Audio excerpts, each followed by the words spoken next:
नमस्कार। Learning point channel में आप सबों का स्वागत है। आज हम कारक के बारे में पढ़ेंगे। कारक किसे कहते हैं, कारक के कितने भेद हैं और इन कारकों का परिचय। तो सबसे पहले कारक किसे कहते हैं, इसकी परिभाषा क्या होती है वो पढ़ते हैं। तो कारक किसे कहते हैं, तो संज्ञा या सर्वनाम के जिस रूप से वाक्य के अन्य शब्दों के साथ उसका संबंध सूचित हो उसे कारक कहते हैं। प्रत्येक पूर्ण वाक्य में संज्ञाओं तथा सर्वनामों का मुख्य रूप से क्रिया से और गौण रूप से आपस में भी संबंध रहता है। जैसे राम ने रावण को मारा, इस वाक्य में मारा क्रिया का संबंध राम और रावण दोनों से है। किसने मारा, तो राम ने। किसे मारा, तो रावण को। और राम और रावण का क्रिया से तो संबंध है ही, साथ ही इन दोनों में भी एक संबंध है।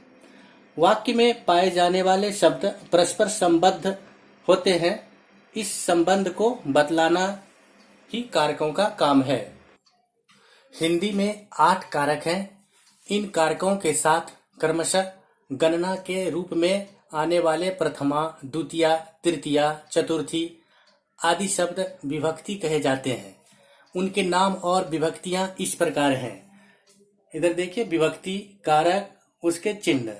तो विभक्ति में प्रथमा, द्वितीया, तृतीया, चतुर्थी, पंचमी, षष्ठी, सप्तमी और लास्ट में जो है वो संबोधन, ये प्रथमा विभक्ति ही कहलाती है। अभी प्रथमा विभक्ति के कारक कर्ता, इसके चिन्ह ने और शून्य।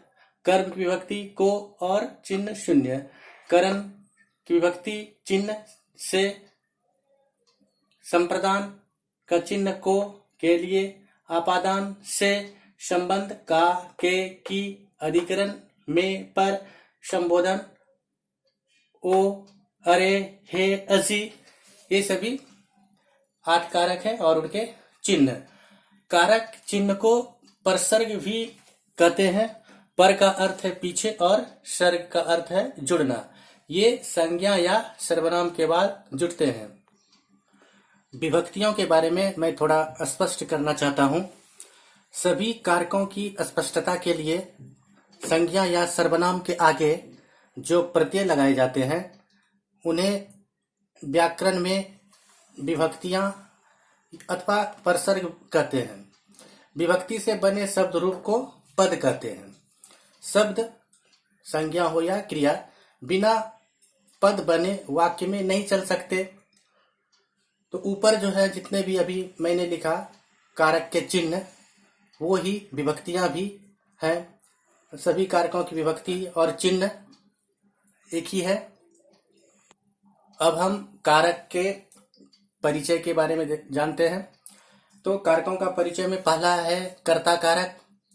तो कर्ता कारक किसे कहते हैं, तो वाक्य में जो पद काम करने वाले के अर्थ में आता है उसे कर्ता कारक कहते हैं। जैसे मोहन पढ़ता है, तो यहाँ मोहन कर्ता है और इसकी विभक्ति जो है ने, जो कि यहाँ पर लुप्त है। दूसरा कारक है कर्म कारक, जिस पर क्रिया का फल पड़ता है उसे कर्म कहते हैं और इसकी विभक्ति को है। जैसे राम ने रावण को मारा, तो यहाँ रावण को ये कर्म है। कभी कभी ऐसा भी होता है कि कभी कभी कर्म अपने प्रत्यय के बिना भी आता है। जैसे सीता फल खाती है, राम रोटी खाता है, तो इसमें प्रत्यय का प्रयोग नहीं हुआ है। तीसरा कारक है करण कारक, जिससे काम हो उसे करण कहते हैं और इसकी विभक्ति से है। जैसे श्याम कलम से लिखता है, तो कलम से ये करण कारक है। अब ये चौथा है संप्रदान, जिसके लिए किया जाए उसे संप्रदान कहते हैं। इसकी विभक्ति को और के लिए है। जैसे शिष्य ने अपने गुरु के लिए सब कुछ किया, तो इसमें गुरु के लिए ये संप्रदान कारक है। दूसरा उदाहरण है कि गरीब को धन दीजिए, तो यहाँ पर गरीब को ये संप्रदान कारक है, क्योंकि उसके लिए ही कुछ किया जा रहा है। अब अपादान कारक, तो अपादान जिससे किसी वस्तु को अलग किया जाए उसे अपादान कहते हैं।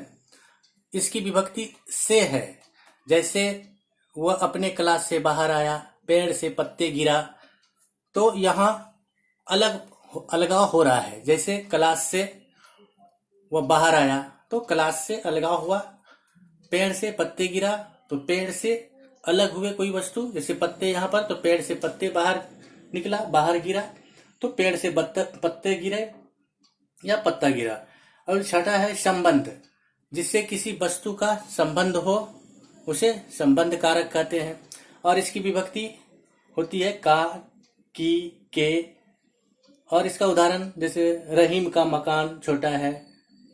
संबंध का लिंग वचन संबंध वस्तु के अनुसार होता है, जैसे रहीम की कोठरी, रहीम के बेटे, यहाँ पर रहीम के बेटे। सर्वनाम में संबंध में का, के, की प्रत्यय का रूप रा, रे या ना, नी, ने भी होता है।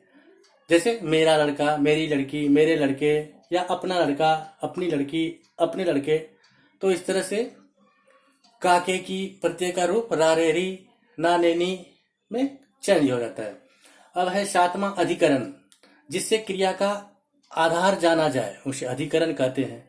और इसकी विभक्ति जो है में और पर होती है।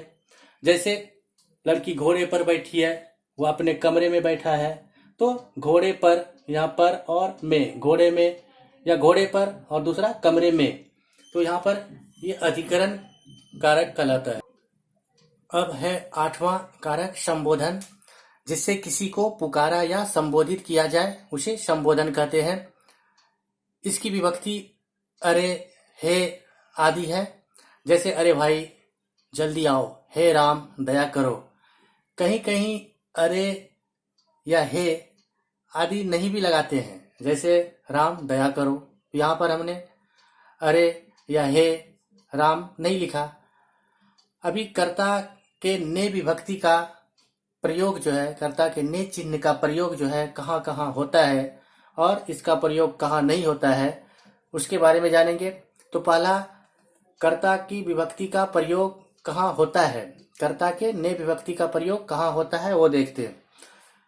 तो ने का प्रयोग कर्ता के साथ तब होता है जब एक पदी या संयुक्त क्रिया सकर्मक भूतकालिक होती है। केवल सामान्यभूत, आसन्नभूत, पूर्णभूत और संदिग्ध भूत कालों में ने विभक्ति लगती है। जैसे सामान्य भूत में है राम ने रोटी खाई, आसन्न भूत हुआ राम ने रोटी खाई है, पूर्ण भूत हुआ राम ने रोटी खाई थी, संदिग्ध भूत राम ने रोटी खाई होगी। तो यहाँ मैंने देखा कि सामान्य भूत, आसन्न भूत, पूर्ण भूत और संदिग्ध भूत कालों में ही ने विभक्ति का प्रयोग हुआ। अच्छा, अब हम ये देखते हैं कि इसका संयुक्त क्रिया सकर्मक भूतकालिक में कैसे होता है इसका प्रयोग। तो श्याम ने उत्तर दे दिया, किशोर ने खाना खा लिया, तो यहाँ दे दिया या खा लिया ये संयुक्त क्रियाएं सकर्मक है यहाँ पर। अभी दूसरा है सामान्यतः अकर्मक क्रिया में ने विभक्ति नहीं लगती, किंतु कुछ ऐसी अकर्मक क्रियाएं हैं जैसे नहाना, छींकना, थूकना, खांसना, जिनके उपर्युक्त भूतकालों में ने चिन्ह का प्रयोग होता है। जैसे उसने थूका, राम ने छींका, उसने नहाया इत्यादि। अभी तीसरा है जब अकर्मक क्रिया सकर्मक बन जाए तब ने का प्रयोग होता है, अन्यथा नहीं होती है। जैसे उसने टेढ़ी चाल चली, उसने लड़ाई लड़ी। अब हम यह देखते हैं कि ने विभक्ति का प्रयोग कहाँ नहीं होता है। तो पहला है कि वर्तमान और भविष्यत कालों की क्रिया में कर्ता के साथ ने का प्रयोग नहीं होता है। जैसे राम जाता है, राम जाएगा।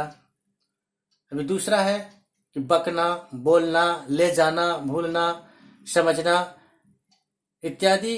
यद्यपि ये सारी सकर्मक क्रियाएं हैं, फिर भी इनकी उपर्युक्त जो भूतकालिक क्रियाओं के कर्ता के साथ ने का प्रयोग नहीं होता है। जैसे वह गाली बका, वह बोला, वह मुझे भूला, अभी तीसरा है संयुक्त क्रिया का अंतिम खंड यदि अकर्मक हो तो उसके कर्ता के साथ ने का प्रयोग नहीं होता। जैसे मैं खा चुका। अब हम देखते हैं कर्ता में को का प्रयोग कैसे होता है। तो विधि क्रिया चाहिए था आदि और संभाव्य भूत जाना था, करना चाहिए था आदि में कर्ता को के साथ आता है। जैसे राम को जाना चाहिए, राम को जाना था, जाना चाहिए था। तो बस आज की वीडियो में इतना ही। हमारे इस चैनल को आप सब्सक्राइब करें, लाइक करें और बेल आइकन दबाना ना भूलें। धन्यवाद। जय हिंद, जय भारत।